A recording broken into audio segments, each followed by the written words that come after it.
मैं नागपुर का महापौर भी था और भारतीय जनता युवा मोर्चा का नागपुर जिले का अध्यक्ष भी था।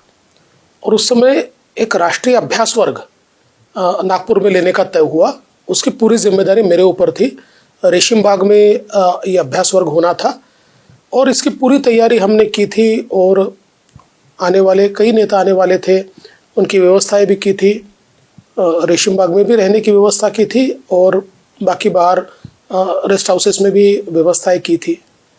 तो मोदी जी आए, हमने उनका स्वागत किया और स्वागत करने के बाद उन्होंने डॉक्टर हेडगेवार जी का दर्शन लिया।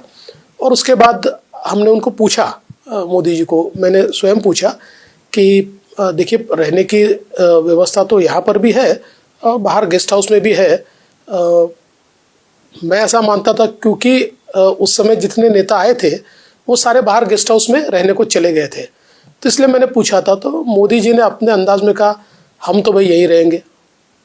और बिल्कुल एक छोटा सा कमरा जो था, क्योंकि वो तो संघ की व्यवस्था सारी थी वहाँ पर, तो उस कमरे में वो 2 दिन तक 3 दिन तक वहीं रुके हुए थे। तो मुझे ऐसा लगता है कि एक जो किसी व्यक्ति का पहला इंप्रेशन आपके ऊपर होता है ना, वो बहुत एवरलास्टिंग होता है।